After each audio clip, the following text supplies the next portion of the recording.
everybody is started kind of on a calming medication Yeah. just to keep them because they're going to be institutionalized. So Was this happening in San Jose? this has happened the majority in San Jose. You're trying to figure out, okay, I'm at this age. Who do I want to keep in my life? Who's going to have a positive impact on me? Yeah.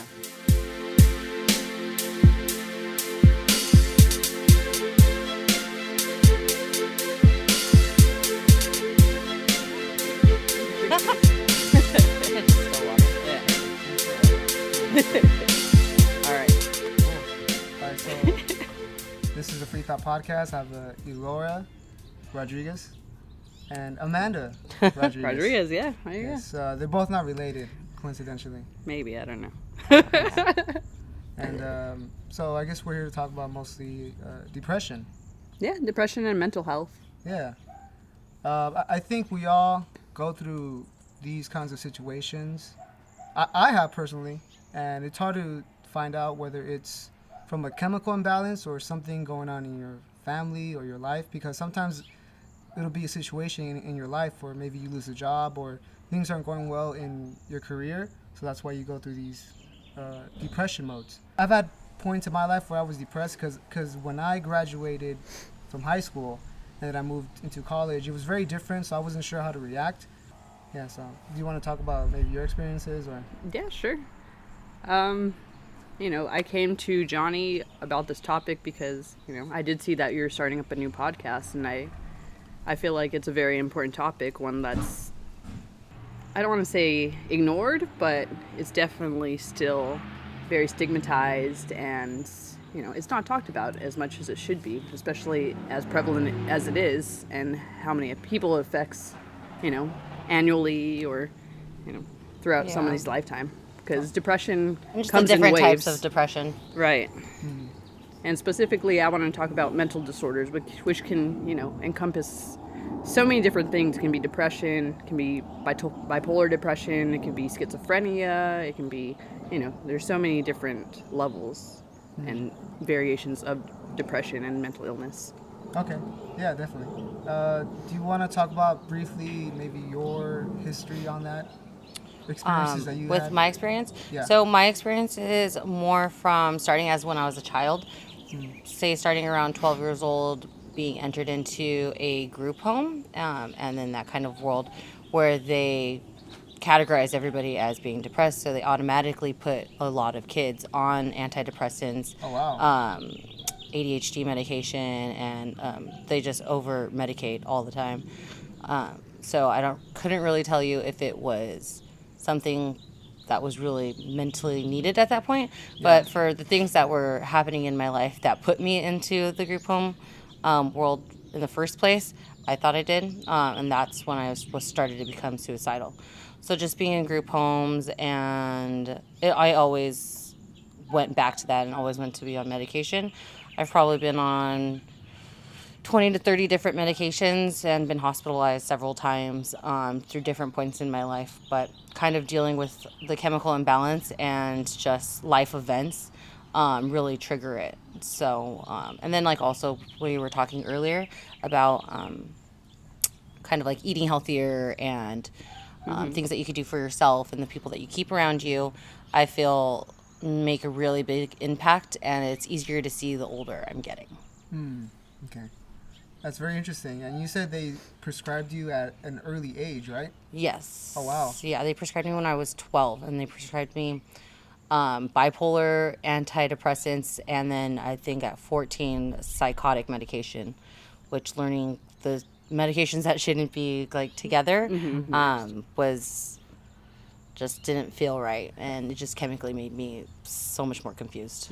How does that work? Was it a doctor that comes to this group home and prescribes you all these medications? Some group homes they do, and they kind of just pump the kids in and out. The meeting only takes 15 minutes, and you start your medication. At other places, everybody is started kind of on a calming medication just to keep them because they're going to be institutionalized. So Was this happening in San Jose? this has happened the majority in San Jose for, I want to say, about 10 different places that I've gone to. Yeah. And that's both group homes and hospitals and whatnot. And then a couple in Portland and a couple in Oakland that I've gone to. Do you think this is still happening? Definitely. If anything, they're, I don't know how to say it right. They're still not addressing it, and I feel like it's just being overlooked more so than as the years go on. Yeah. With all this like more knowledge on mental disorders, Right. I feel like it is still getting pumped out a lot. It's strange because I've heard about parents prescribing their own kids medications because they're too out of control or they're lazy parents, so they don't want to deal with that kind of stuff. But it sucks that it's happening to kids with no parents. Well, they have guardians. And do you think there's an agenda behind that? Is it because they don't want to deal with the difficulties of raising young children? Definitely, because when you are in a group home, there's, up to 20, 30 kids. And to keep everybody calm, I think they put you on medication just to control you a little bit better. Yeah, and that can be very dangerous, if you're not being diagnosed properly and they're just spitting you different medications. It's very dangerous, especially for the individual. Yeah, most definitely. Personally, I haven't been prescribed any medication, so I feel fortunate. I feel that I've only had experiences where it's been the situation and just a small hump in towards of my feelings. So I wouldn't feel so good. I would just feel like I'm in a slump, but I would eventually get out of that slump. And it turns out that seeing people that I knew, like because I was away, and then eventually I went back home to see a friend's family, and the way these people treated me, it made the depression disappear. And it was really funny because I didn't really expect that. I thought that I was going to be in this slump for a while, but then just seeing them, the way they treated me, which was different from the people that were in school, that the way they were treating me, that's what got me out of that slump. So that's kind of a personal experience that I had. Yeah, and that's kind of what I was saying earlier, that depression comes in waves. Yeah. So some days you may be, not able to get out of bed, crying, whatever, having all these suicidal thoughts. And then other days, especially if you have bipolar disorder, some days you're really down, and then you have the other side of it, which is mania, and that's, feeling invincible, feeling like no one can hurt me, nothing can hurt me, and that's when, the impulses kick in. Yeah. So both can be very dangerous. Yeah. You do social work, right? Yeah, I mean, I do work in the mental health field, not specifically social work, but I worked with a number of organizations, who work with kids and families, whether it's prevention or, having them move to a higher level of care, such as a residential facility or group home. Okay. So you have seen this, like, firsthand. Yeah, definitely. I mean, I experience it, I live it, I work it. Yeah. It's everywhere. And that's why I believe it's such an important topic, because it affects all of us. Okay. Whether we specifically have a disorder or, it's our brother, it's our mother, it's our best friend, it's whoever, Yeah. Cool. Any significant story that you want to tell from that? I mean, I can just tell a little bit about my story. Sure. So I first began cutting when I was around 12, 13. I was in middle school.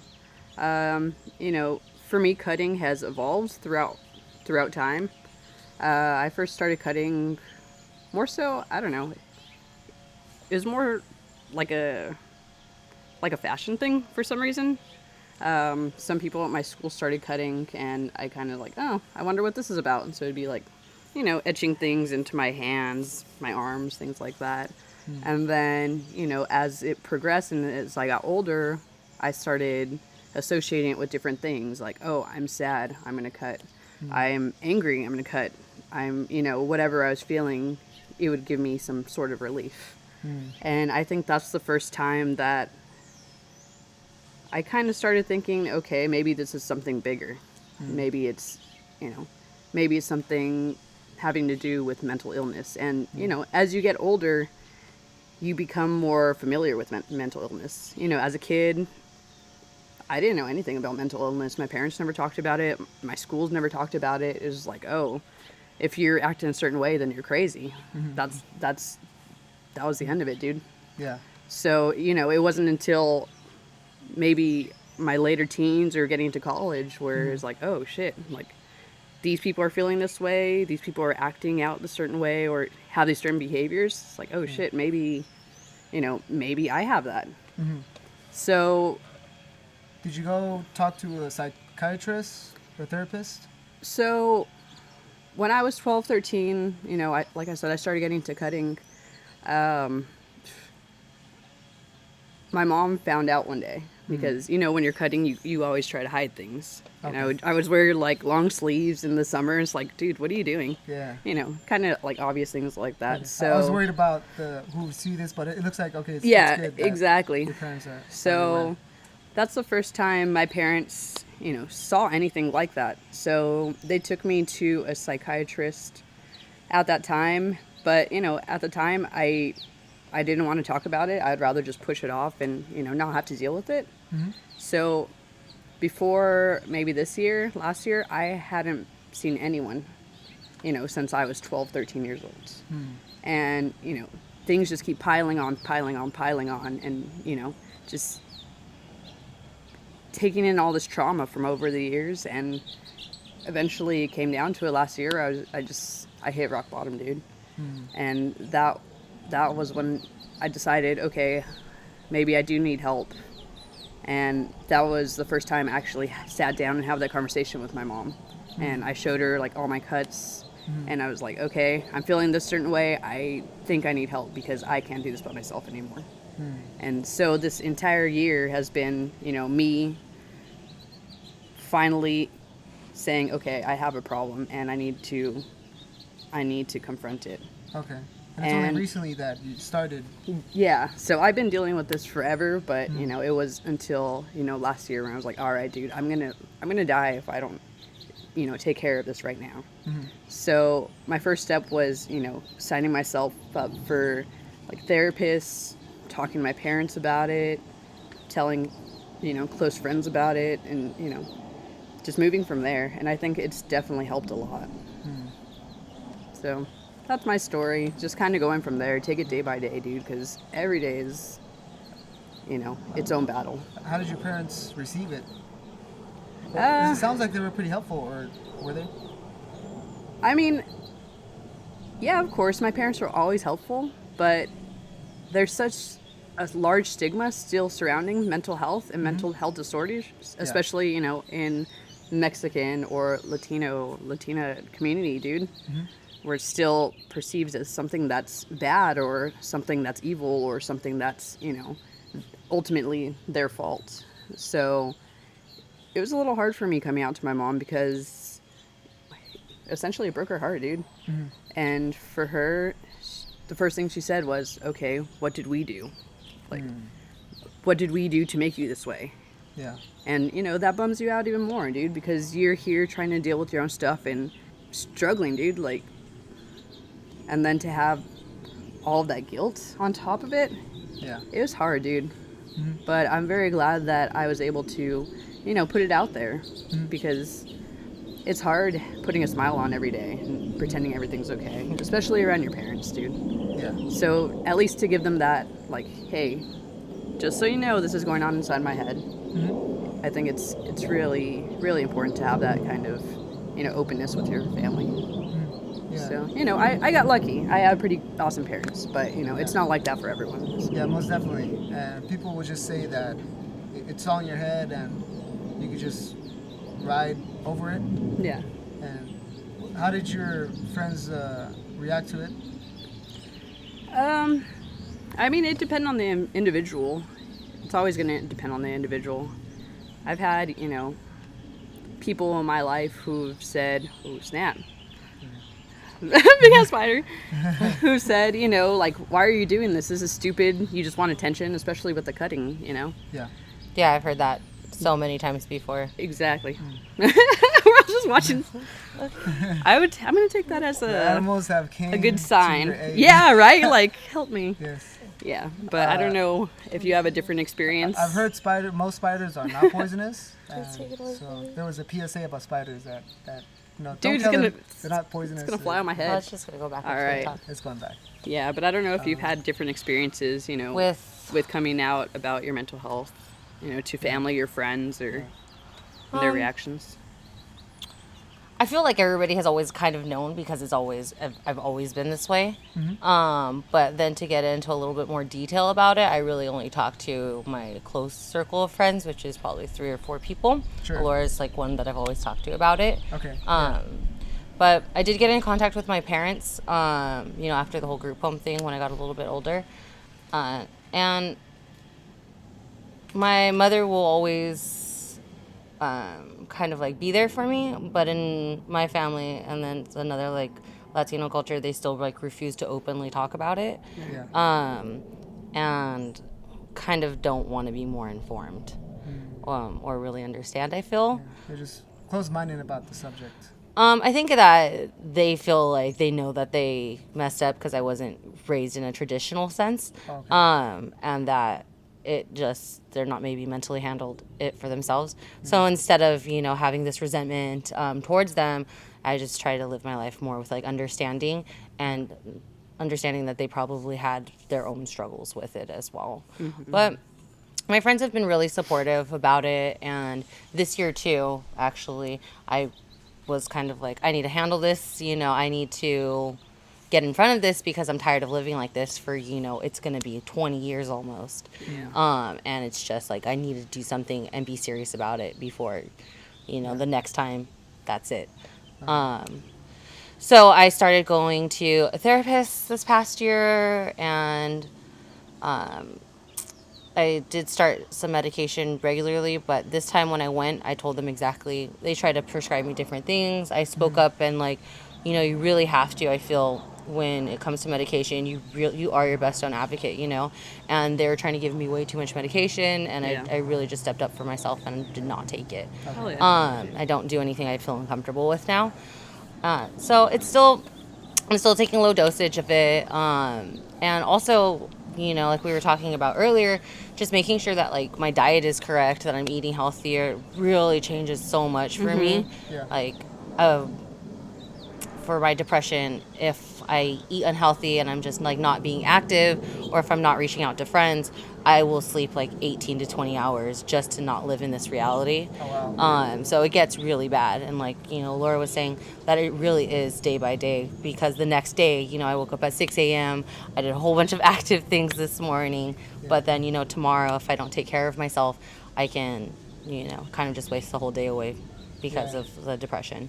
Just slowly spiral down. It really does, like, it kind of is manic. It goes up and down like really fast. So. Now you say you're doing a cleanse. Has that made any changes to your emotions or the way you feel and definitely depression? Yeah, definitely. I mean, for instance, just like I also have night terrors when I sleep, and I'm not saying it's fully the food that I've been eating healthier, but when you put garbage into your body, you're gonna feel terrible. So then my sleep is just so much better. Waking up earlier, and I don't feel as sluggish. I feel like I want to be energetic. I want to go out in this beautiful weather. I want to like reach out to friends when I'm feeling more sad. I want to start focusing more on my hobbies and spending time with that instead of, maybe drinking alcohol, smoking cigarettes, or eating bad food. Yeah, I was just going to say, along the lines of that, just, mental health disorders or illness combined with substance use, that's just completely different. Because, I mean, we both, like our fair share of alcohol, but I guess it's kind of different. It's like, that you shouldn't drink alcohol, but then it is an escape. And then it just makes everything worse. And it's a vicious cycle. So it's kind of something that you really have to stay on top of, like, day by day, and surround yourself by more positive people. And I'll say this from similar experience from a friend of mine, that I'm not sure which one came first, whether it was the usage of hard drugs or the depression, because I never saw neither of them coming. And what my friend, he had one, well, that I found out he had one, and then he had another, but trying to see which one came first, I'm like, I'm not exactly sure what happened, but either way, if it's the drug that caused the depression, then you shouldn't keep continuing to use those hard drugs in order to mask this depression. So I'm not sure which one caused which, but I don't think you shouldn't be using these hard drugs to mask the depression. Yeah, definitely. Right. Yeah. And it is, sorry. The alcohol. I was going to And say again the alcohol. It is it's difficult, dude. Wow. Because, alcoholism is very much can be genetic. Mm-hmm. And it's built into, the foundation of our society. Yeah. Everything we do revolves around alcohol. Mm-hmm. So, whether we're happy, we're going out, Going there's out for a show, drinks. dinners. Whether we're sad, dude, it's another outlet. It's just it's just an outlet for everything, dude. Mm-hmm. And, even just going to a family party, a Mexican family party, it's like, dude, there's going to For be a 2-year-old. Yeah. So it's a very difficult balance, dude. I know for me, I've been, doing my best to remove alcohol from my life, or, maybe have one drink versus back in the day, which was like 5 or 10 or bottles, things like that, because I've seen how much damage alcohol does to myself and to my relationships with other people. And it sucks, dude. It's not where I want to be in life anymore. So. Yeah, most definitely. I'm trying to cut back my drinking as well, and because as I get older, the recovery isn't as easy. Oh, yeah, that too. It's up to like 2 days for me now. Yeah, dude, Yeah. for sure. When I started the university, I drank with this one night and I completely blacked out and threw up. And the next day I went for a 5K race. Damn. That Yep, was, can't was do that scheduled anymore. in the morning. Yeah, but I can't believe I did that. But now I really cannot do that because Yeah. my body isn't gonna recover as fast. And, Yeah. and because of that, the day after I drink.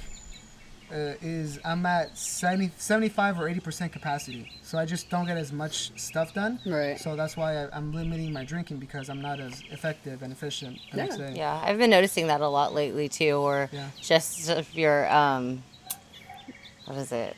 Like how productive you are. I was like, oh, I'll have one drink at lunchtime Yeah. with my meal. Like, nope, I can't. I just have to cut it all out. I'll just have some tea instead. Right. Yeah. But I do have to be getting out of here. Okay. All right. Okay. Thank you for joining us. Thanks. Yeah. All right, bye. I will call you later. Dude, my legs are hella sweaty. This isn't pee, it's sweat. Let's get closer to the shade. Yeah. Perfect. I am currently not taking any medication. I have not ever taken any medication. Yeah. Just because, like I said, throughout my entire life, I was kind of, hiding the fact that, I had disorders, or I had, like, not the best thoughts. Maybe in denial, or? I wasn't in denial. I think more so it was, I was very, I don't know how I would say it. I was nervous, dude. Mm. Yeah.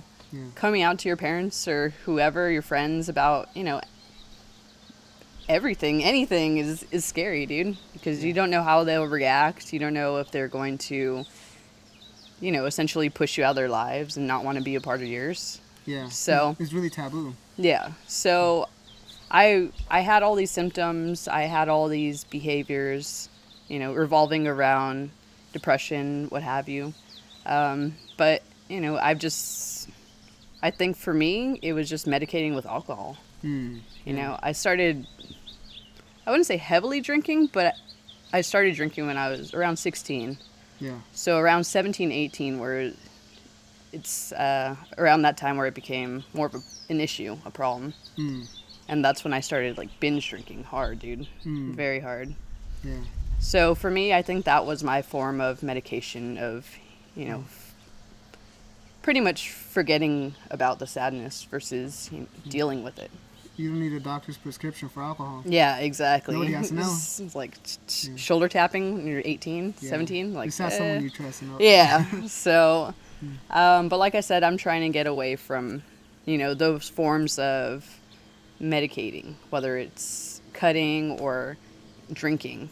Mm-hmm. So like Amanda was saying, I've been trying to get into more positive outlets, hobbies, things that I enjoy. It's just tough because I love being around people. Mm-hmm. For me, it's something new to do things by myself and to be by myself. Are you Because starting to take that route? You're starting to hang out just by yourself? I mean, me time or? I'm trying, dude. It's difficult because for me, I can't think of many hobbies that I have that I can do just by myself. Mm-hmm. Like I really love going out and playing pool, dude. Yeah. I love, but that's still going out. Like socializing. Yeah, it's still going out. I'm still gonna run into a bunch of people that I know, and then on the other hand, there's still alcohol around. For So sale, yeah. So that's kind of the hard thing where you want an outlet that doesn't involve drinking, and Exactly. And I get that too because sometimes I'm like, it would sound good to have some alcohol right now, but that's probably not the best idea. Yeah, exactly. And that's, like I said, that's where the kind of the impulsivity kicks in for me. Yeah. I can be a very impulsive person. Yeah. So, in my head I'll be saying, no, dude, like, you shouldn't drink. Mm. This is just gonna be bad. Yeah. But at the same time, it's like, fuck it, dude. So, I mean, that's always the kind of mentality I've had, and that's something that I'm trying to shift because everything does have consequences, and I'm getting older and I have to live with those consequences. Yeah. So I can't have as many of those fuck it, like, whatever happens kind of moments. Yeah, I think we could get away with those when we're younger, like when we're in our early 20s. But as we get older, it's going to be harder to stabilize our bodies because all the messed up stuff we put in our bodies. Right, exactly. It's not only that, it's, the legal side of it. I'm almost 30 years old. I don't have time to be locked up or anything for something stupid. Oh, yeah, definitely. And, just getting to that age where you're trying to, maintain a stable relationship, whether that's, with a partner or with your friends. Mm-hmm. And you're trying to figure out, okay, I'm at this age. Who do I want to keep in my life? Who's going to have a positive impact on me? Yeah. So, just thinking about that as well. Yeah, like for me, I don't hang out with the same people that I did when I was younger.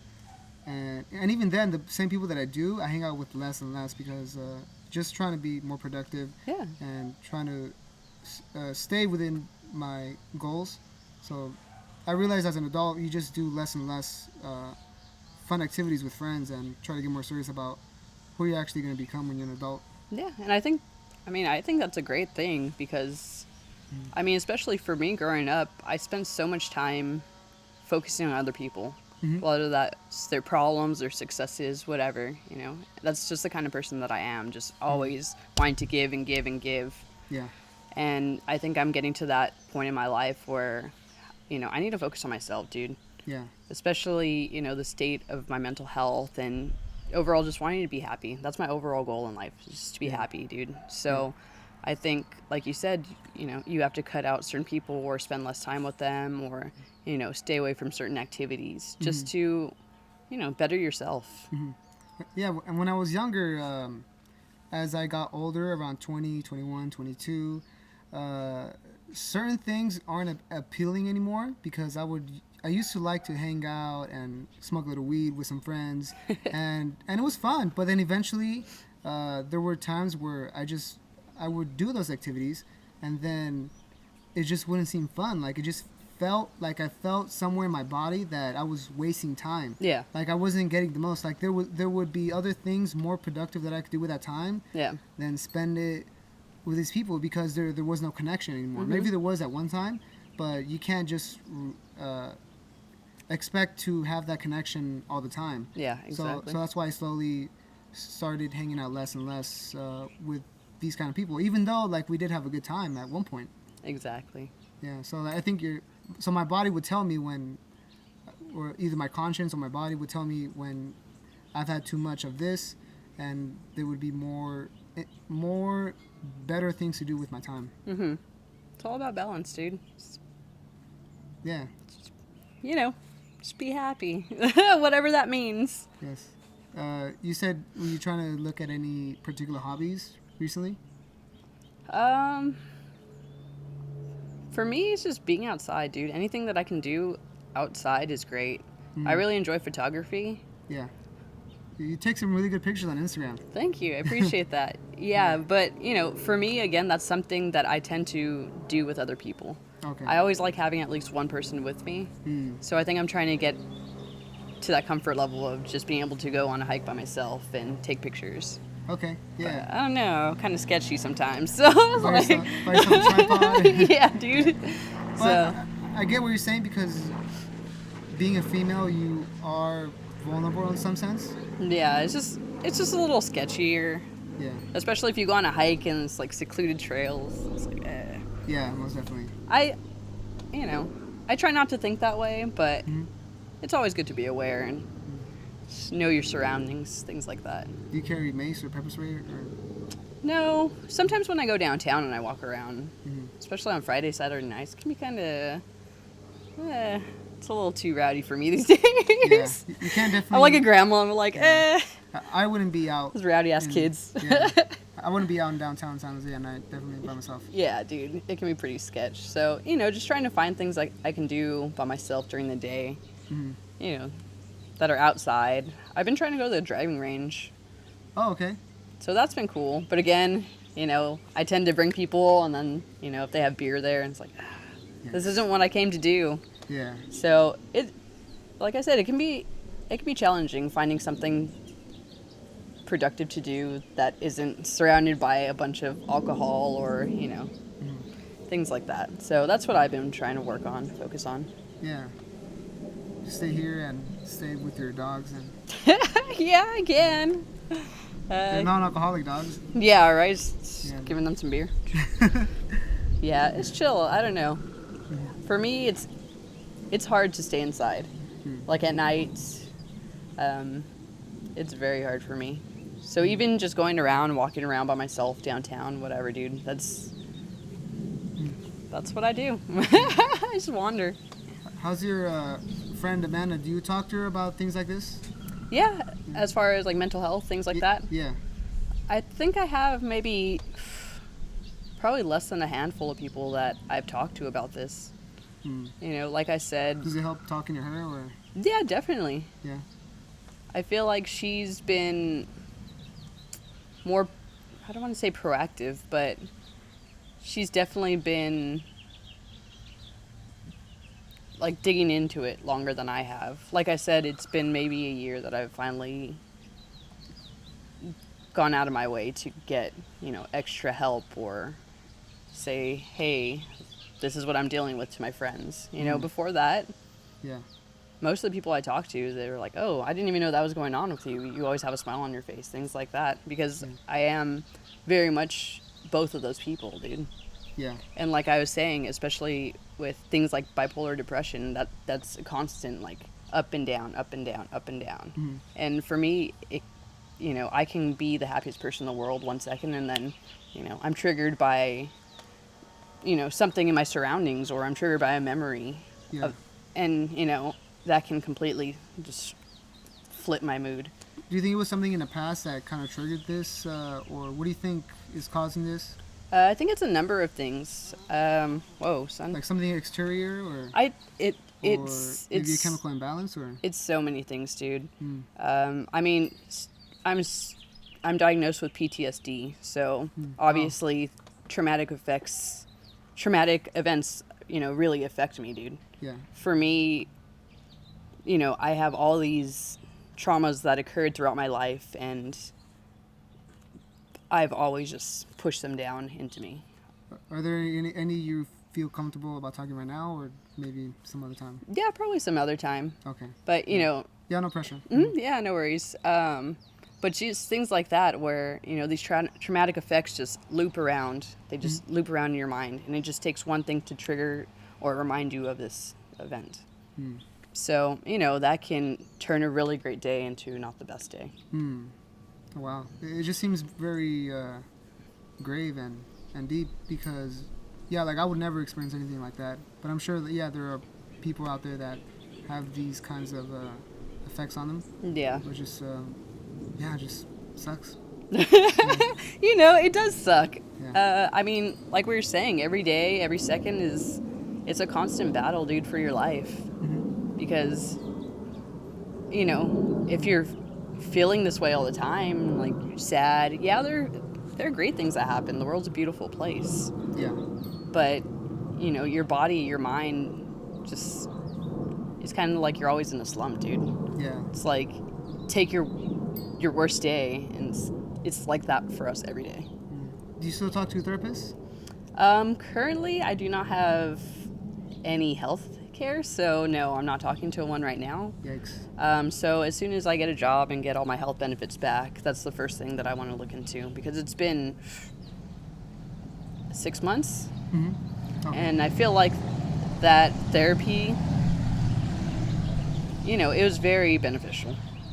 Just having someone to sit there, be neutral, and, listen to whatever needs to be said, or, in a sense, helping you take on your traumas. Yeah, and I think talking about it really helps. And when I was going through a little slump back then, which was really minor, but it was really affecting me in my moods and during the day, I talked to a friend of mine, and I realized that it did really help a lot. And just having that communication and just having it out there really does help. Right. Yeah. Exactly. So, like I said, just having that friend to talk to, whether it's, one or two people that that will sit there and be neutral and not try to argue or point fingers and say, well, this is why. And it's like, dude, I just need someone to listen right now. I don't need anyone to talk. Yeah. That's what I have a professional for. But we're all kind of professionals in our own sense, because a therapist is never going to know exactly what's going on in our minds, dude. A therapist has never lived in the East Side, unless they have. Yeah, I mean, they've never lived in my mind, dude, so they don't know what's going on. I can tell them, what I want them to know, and I can tell them what I think I'm experiencing, but, like, dude, most of the time I don't even know what's going on in my head, or why, or, how do I change things. It's just every day is a learning experience. Yeah. Nice. That's good. Yeah. I wish you the best. Thank you, dude. Yeah, just take it day by day. It's always good, like you said, surrounding yourself with great people, dude. And I'm just really stoked that you allowed, Amanda and I to come on here and, even just give like a little snapshot of what it feels like, or what it is to have a mental disorder. Yeah. Because like I said, there's so many people who, feel this way, or, have a mental disorder, and they're still in that closet, And I think it's important to, show support and join together and say, yeah, this is a very big problem. Why isn't it being addressed? Yeah. So that's why I wanted to come on and, at least give a little snapshot of, mental health and mental disorders. Yeah.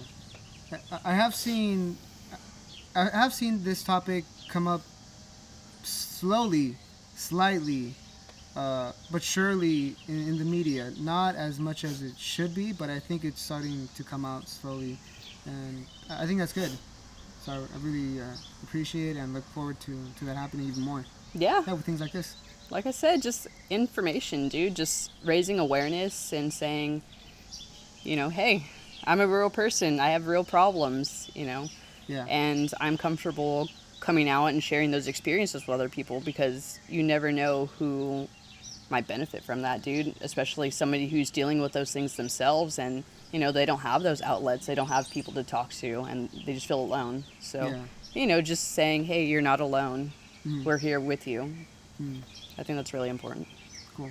Thank you. And I think we could find you on Instagram. Sure. What's your handle? Dude, I don't know. I think it's ms_Elora, ELORA. I can't even spell my name right now. I swear. I'm sober. ms_ELORAR. There we go. Yeah. I think just to reach out if people have any questions about, yeah, definitely. Because I haven't been through the same situations that you have. Yeah. But I'm sure there are people that have been through that situation and that are younger. Yeah. And would want to ask questions if needed, Yeah, that's what I'm saying, Yeah. dude. Like, for a lot of us, it started when we were kids, and it's taken until now to finally address the issues. And, I think that's pretty cool. We're very resilient people. Yes. All right. Thank you. Cool. Thank you. All right. Hey. Do we hug? Do we shake? Yeah. We're going to do both. Yeah. Thank you. Very sweaty. Yeah.